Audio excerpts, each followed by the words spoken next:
Thank you so much. I love that love coming my way. I'm going to be talking about education in a very different setting today. I'm here to talk to you about my personal experiences working with the Tibetan refugee community of Dharamsala in northern India. And I'm not sure how to get my slides. One moment. I'm not sure. We'll see. I went to India to be a teacher, but I very quickly realized that, in fact, I was the student. I learned in India that there's no telling where our own compassion can take us if we'll only open ourselves up to the experience and to get outside of our comfort zone and take some risks. I also learned that there's no telling what we can learn about the nature of compassion from the people around us if we're just willing to open ourselves up to the message.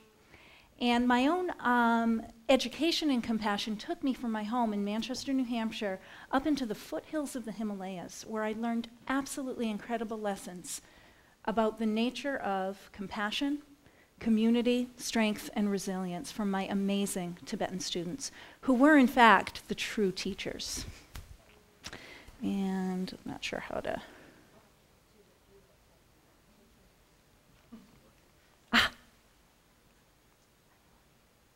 I'm sorry, I'm not sure technologically what to do here.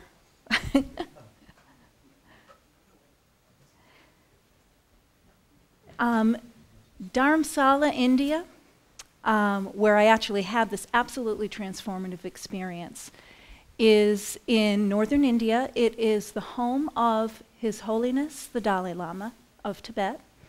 It is the seat of the Tibetan government in exile, and it is the center of an incredibly rich and vibrant Tibetan exile community.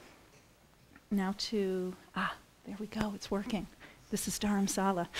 To understand why the Tibetans are exiles in from their homeland of Tibet, why they're in India, it helps to know a little bit about Tibetan history. So I'm going to step outside of my own personal experience for just a moment and give you a little bit of that history to situate you in my personal experience.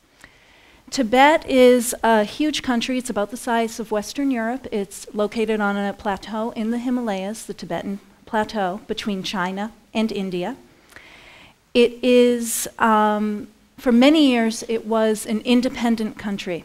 It was led by the Dalai Lamas, a line of reincarnated leaders who returned lifetime after lifetime to guide their people. That takes a little bit of explaining. In Tibetan Buddhism, there is a belief that we are all of us on a path toward enlightenment. It's a path that takes us many lifetimes. In the meantime, we are trapped in a cycle of birth, life, death, and rebirth that's known as samsara, until we attain enlightenment, when we can enter into nirvana. Certain beings, once they have left samsara, attained enlightenment, they're able to enter into nirvana. But because they feel so much compassion for those of us who are still here trapped in samsara, they choose to come back into this cycle of suffering again and again to lead those of us who are still here on the path to enlightenment. These beings are known as the bodhisattvas. And technological difficulties here. Sorry, can everyone hear me? Is that okay? I'm sorry about that. I think I might have to hold this up here. This is the bodhisattva vow, and to me it's the perfect expression of the compassion of the bodhisattva. As long as space remains, as long as sentient beings remain, until then may I too remain and dispel the mysteries of the world. Tibetans believe that His Holiness the Dalai Lama is the bodhisattva of compassion who returns lifetime after lifetime to lead them. He is the human embodiment of compassion. He is an incredibly sacred being to the Tibetan people, so important for their culture and for their religion. The current Dalai Lama, the 14th Dalai Lama, was born in a farming village in Tibet, in Amdo in far eastern Tibet. At the age of 2, he was discovered to be the reincarnation of his predecessor, the 13th Dalai Lama. At the age of 5, he was enthroned as the spiritual leader of Tibet in Lhasa. When he was 15 years old, he and his nation faced an incredible crisis when Tibet was invaded by the forces of the People's Republic of China. At the age of 16, the age of many of the people here in this audience, if you're still in high school, he took on full political leadership of Tibet and began to negotiate on behalf of his people for the future of his nation and of his entire culture. And it was at that time that he realized that he had to face the aggression of the invasion with a nonviolent response. And that's a response that he maintains until this day, and that's part of the Tibet movement today as well. When the Dalai Lama was 24 years old, there was a popular uprising in Tibet against Chinese rule. And the Chinese forces really responded to it with brutality. His Holiness was forced into exile. He had to leave. He had to leave Tibet for his life. He went over the Himalayas, a journey that took a month, so that he could get into exile in India, where he was welcomed by the new Indian government and was allowed to establish a Tibetan government in exile here in Dharamsala, in the foothills of the Himalayas. He was followed by thousands and thousands of his own people, refugees who left everything behind them in Tibet to get into freedom in exile in India and to try to reestablish their culture and their society in exile. Once in India, the Tibetans began rebuilding the monasteries that had been destroyed by the Chinese forces. They built schools, which are now known as the Tibetan Children's Village Schools, a system of schools that educate Tibetan children in exile all the way from kindergarten through high school. They set up hospitals, social service organizations. They did everything they could to try to preserve the culture that was being destroyed in their homeland in Tibet. And today, there are still refugees who come every year, young men and women who leave everything behind them in Tibet, their family, their friends, their possessions, to take that incredibly arduous trip over the mountains to get to India so that they can be near His Holiness and so they can practice the very rights and freedoms that we ourselves take for granted, like freedom of speech, freedom to practice their religion, freedom to be educated in their own culture. Because in Tibet, in their own villages, oftentimes they can't get educated at all. The fees are too expensive. And if they do go to a school, the instruction takes place in Chinese, and it's a Chinese education rather than a Tibetan education. So, how did this librarian from Manchester, New Hampshire, end up in the foothills of the Himalayas teaching English to Tibetan refugees?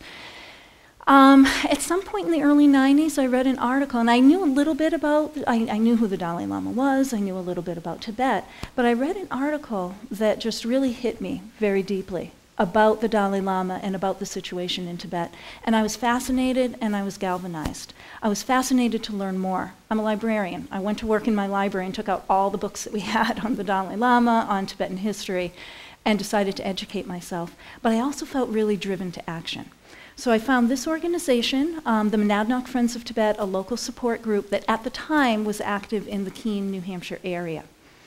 I got involved with them. I helped organize events to raise awareness about the Tibetan situation. And while with the MFT, I met people who had actually gone to India themselves to work firsthand with the refugees and to immerse themselves in Tibetan culture. I met people who led student groups over for service learning experiences. I met a woman who led a school sponsorship program for children in a kindergarten in Dharamsala, and it became my own personal dream to travel to India if I could only find the time to make it worthwhile and to work with the Tibetans myself. Well, in 2007, I finally got the opportunity. I was able to take, one good thing about being an academic is that you get a sabbatical every so often. It's one good thing about it. There are many. But in 2007, I was able to take 6 months away from my position at UNH Manchester to work on a personal project. And I got the approval to go to Dharamsala and to teach English. I found this organization called La Charitable Trust, LHA. La is actually a Tibetan word that means goddess. It is also an acronym for the Louisiana Himalaya Association. It's an, who'd have thought? It's an organization connected to Tulane University. I got in touch with them, and it was my first introduction to life in India. They just sort of said, sure, come on over. We'll find something for you to do. And I thought, how do I write that into a proposal? But, but I did. I got the approval, and in July 2007, I boarded a plane for Delhi.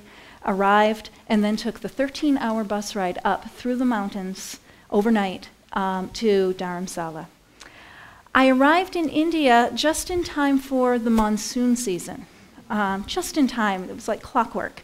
Monsoon, if you don't know, is 3 hours of absolutely torrential downpours daily. Nothing gets dry. Your clothing is wet. Your bedding is wet. It's also known as a time that breeds a lot of sickness. And inevitably, I got sick. I got physically sick. I got homesick. I had culture shock. And I oftentimes wondered if I was actually up to the task, if I could really take this for 6 months. I had a lot of self-doubt. But what I started to learn was to look, and I don't know if you can see it there, I began to look for the rainbow in the clouds. I began to look for the beauty in everyday life in Dharamsala. I began to appreciate those moments that shone through all of the difficult times. For example, I learned to relish the sound of the chanting of the nuns in the nunnery across from my guest house, a sound that woke me up every single morning. I began to cherish the view of the sunset on the mountains over Dharamsala, that sunset over the Himalayas. And it was a sight that was particularly beautiful when it had been raining all day. And finally at sunset, the sun broke out. I began to cherish the time I spent with my friends, my fellow volunteers, people who had come from all over the world like me and shared my own passion to help the Tibetan people. And I began to see these moments of beauty and to start looking through the difficult times and at that beauty because of the example of my Tibetan students. These were young people, as I said, who had left everything behind, family, friends, possessions, and arrived with nothing in a strange country. And yet, they always faced everything with such amazing good cheer and such warmth. And they always had time to smile and say hello. If they could do it, why couldn't I? The students that I taught were, for the most part, recent refugees. They're called the newcomers, who had not necessarily benefited from the education of the TCV schools. Organizations like LHA, volunteer organizations, are set up to help these newcomers acclimate to life in exile and hopefully to get some skills that they need so that they can find work in India or wherever else they might go in the Tibetan diaspora. So LHA offered a soup kitchen, it had a library, a health clinic, as well as language classes, computer classes, massage therapy classes, anything that could give the students a skill. I was there to teach English. At LHA, I taught my students in one room with no desks, just cushions for my students on the floor, and I was standing in front of them. I had a whiteboard behind me that sometimes had markers that worked. In fact, sometimes the beginning of class was my sending someone, could you go down to the office and see if there are ever any markers, and usually there weren't. There was no set curriculum. Students would come and go. Sometimes a student would come, be there for a month, then disappear for a month because he had to go help family or had to work, and then would come back having missed everything I had taught in the meantime.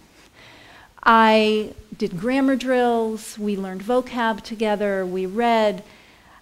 While I was teaching, it was frequently there would be a monsoon downpour and the rain and the hail would be clattering on the roof and I'd be shouting to be heard. And even when the rain stopped, the school was right over the main marketplace of the town, so there'd be the sound coming up from the marketplace of cowbells going through and music from the many CD stands where people were selling Tibetan music to the tourists and the sound of vendors selling their wares. It was very difficult. It was very trying. It wasn't an ideal situation, I suppose, in which to teach, and yet somehow I did teach. I have to say that my students learned. I saw them make progress with English. That was wonderful. But I came to realize that the real education was happening not necessarily in my classroom, but in the conversation classes that I participated in after the classroom experience. At LHA and at another school that I found in the town, the Tibet Hope Center, in the afternoons they would offer conversation classes for the Tibetans to be able to come, get matched with some English language volunteers so that they could practice their skills in speaking English. They could practice in a real dialogue. And it was in those classes that I learned. That's where I learned certain things like the rules of cricket from a sports-crazy young monk who was so excited to learn about baseball from me. That's where I learned about the wonderful, wonderful days that my students had spent at home in Tibet, in their nomad or farming villages, sleeping under the stars with their family and their friends. It was in the conversation classes that I learned of their yearning in exile for those families and friends and for those Tibetan skies. It was in conversation class that I learned of their incredible devotion for His Holiness the Dalai Lama, a devotion that in Tibet actually led them to take actions that could have gotten them arrested and even tortured. Some of my students told stories about their family having to go to their home altars, an altar that might be similar to this, and hide the photographs of the Dalai Lama that were on that altar because Chinese police were coming door to door. And in Tibet, it's illegal to even own a photograph of His Holiness the Dalai Lama. From my students, I learned of their incredible bravery, what a risk they took coming over the mountains. They told me of friends they had who had lost fingers or even limbs to frostbite on that trip. I learned of people they knew of who never made it, who were arrested on the route or who died in the snows of the Himalayas. I came to stand in awe of their generosity and the fact that a people who could come to this country and have so little were so willing to share what they had with each other. Whenever one of their number fell on hard times, became sick and couldn't work, had trouble taking care of her children, they came together as a community, and they actually were willing to help and give what little they had. I came to be absolutely humbled by, their gratitude toward we, their teachers, the volunteers who had come to help them. That they would look at me and be thankful for what little I gave when I realized that they were the ones who were giving me something. They were always full of good cheer, no matter what happened. I can remember walking into class, having been caught up in a monsoon rainstorm, soaking wet and really grumpy, and walking into class, and there were my students on their cushions, and they were wet as well, but they smiled. They were happy. Hello, teacher, ready to learn. So thankful, and yet they were the ones who were warming my heart. They were the ones who were willing to share a cup of tea, to share a bowl of hot Tibetan soup on a rainy day when I knew that they had trouble even finding that meal. What I came to realize was that Tibetan culture thrives and survives in exile because it is steeped in the concept of community and in the concept of compassion. You see, the Tibetans believe they truly, truly teach that happiness doesn't depend upon succeeding in some race. It doesn't depend upon getting the most possessions. We are happy when we are compassionate. We are happy when our communities are compassionate. We are happy when we reach out to other people, even through our own difficulty, and share. That's what creates a happy society. And this is a motto that it's a photograph I took. This is on the wall of one of the Tibetan children's village schools in India. It's a Tibetan children's village motto. It says, "Others before self."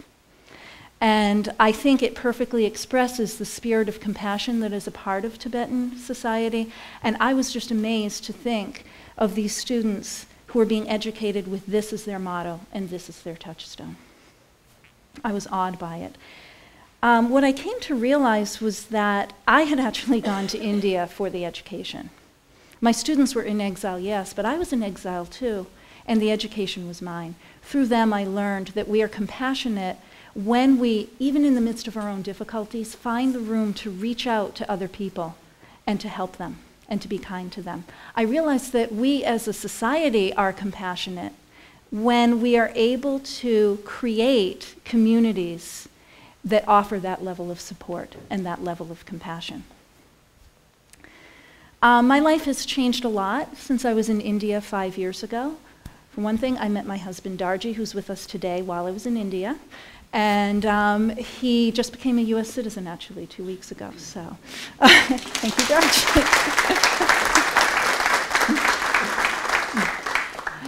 And our son, Tenzin, that's our little guy. He bears the name of my personal hero, His Holiness the Dalai Lama, Tenzin Gamtso. Let me see. I think of my Tibetan students so often. I think of my Tibetan students when I find that whatever difficulty I might find myself in gets in the way of my ability to look at the people around me and to respond to them with compassion. I always try to think of those Tibetan students who suffered so much and yet were willing to give so much and willing to share so much. And just on a final note, the situation, I sort of brought you up to speed with my life 5 years later, but 5 years later, the situation in Tibet is particularly dire. In 2008, there were protests all over Tibet against Chinese rule, calling for the return of His Holiness the Dalai Lama. Since then, there has been a crackdown in Tibet. And in the past 2 years, 50 young men and women, people who, when I see their faces online, remind me of the students that I taught when I was in India.